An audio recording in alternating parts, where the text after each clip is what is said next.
Le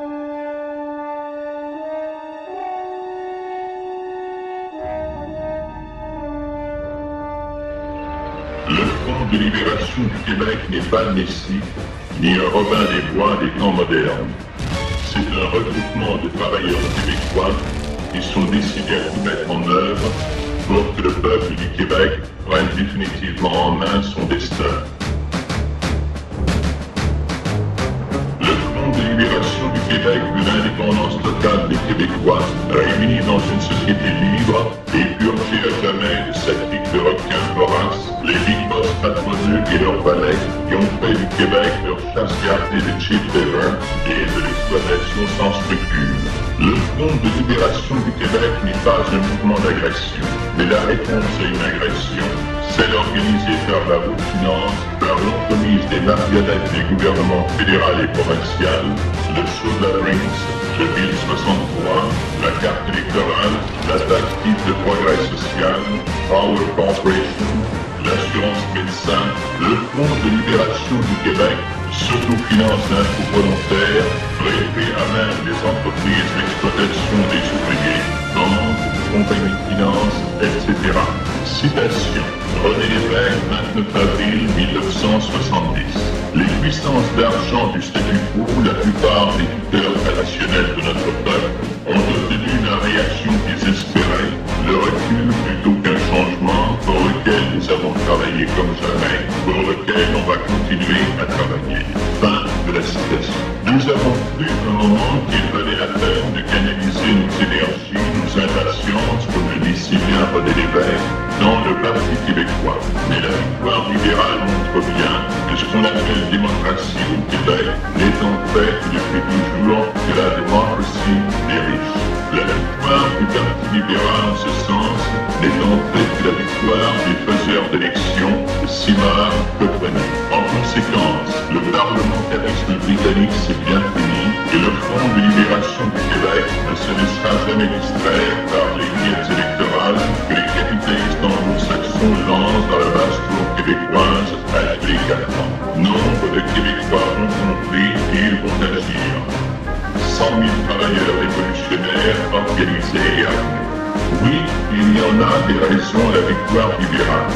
Oui, il y en a des raisons à la pauvreté, au chômage, au tuerie, au fait que vous, monsieur Bergeron de la rue d'Hésitation, et vous aussi, monsieur Legendre de Ville-de-Laval, qui gagne 10 000 $ par année, vous ne vous sentiez pas libre en notre pays de Québec.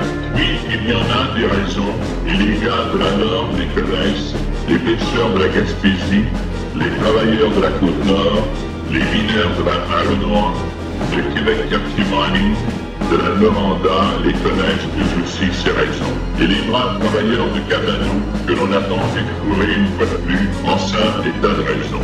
Oui, il y en a des raisons pour que vous, M. Tremblay de la rue Panet, et vous, M. Cloutier, qui travaillez dans la construction à Saint-Jérôme, vous ne puissiez vous payer des vaisseaux d'or avec de la Belzizi et tout Line, comme l'a fait Drapeau l'aristocrate, celui qui se préoccupe tellement des taudis qu'il a fait placer des panneaux de couleur devant ceux-ci pour ne pas que les riches touristes voient notre misère. Oui, il y en a des raisons pour que vous, Madame Lepée de Saint-Hyacinthe, vous ne puissiez vous payer des petits voyages en Floride, comme le font avec notre argent tous les salariés et députés. Les braves travailleurs de la République et ceux de la DIC, les saints, ces raisons, eux à qui on n'a donné aucune raison pour les crisser à la porte. Et les gars de Murdochville que l'on a écrasés pour la seule et unique raison qu'ils voulaient se syndiquer et à qui les seuls juges ont fait payer plus de 2 millions de $ parce qu'ils avaient voulu exercer ce droit élémentaire. Les gars de Murdochville la connaissent de justice et ils en connaissent des tas de raisons. Oui, il y en a des raisons pour que vous, monsieur Lachance de la rue Sainte-Marguerite, vous alliez noyer votre désespoir, votre rancœur et votre rage dans la bière du chien à Molson. Et toi, Lachance, fils, avec les cigarettes du mari. Oui, il y en a des raisons pour que vous, les assistés sociaux, on vous tienne de génération en génération sur le bien-être social.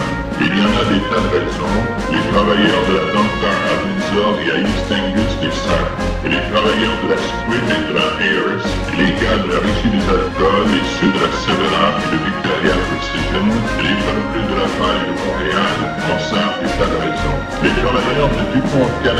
indispensable aussi, même si bientôt ils ne pourront que les donner en anglais. Ainsi assimilés, ils iront grossir le nombre des immigrants nés aux Québécois en Conchyrie du 1063. Et les policiers de Montréal auraient dû les comprendre ces raisons, eux qui sont les bras du système.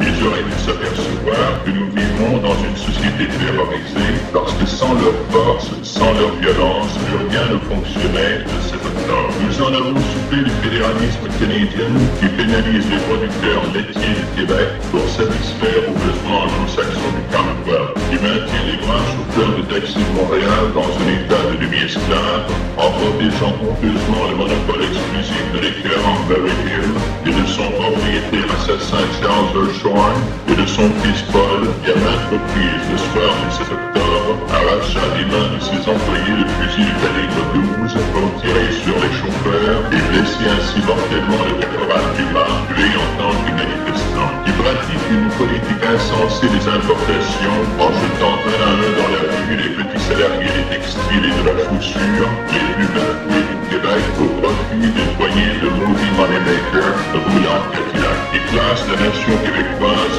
au rang des minorités ethniques du Canada. Nous en avons soupé, et de plus en plus de Québécois également, d'un gouvernement de militaires qui fait mille et une acrobaties pour charmer les millionnaires américains en les suppliant de venir investir au Québec, la belle province, où des milliers de mille carrés de forêt remplis de gibier et de la poissonneux sont la propriété exclusive de ces mêmes seigneurs puissants du XXe siècle.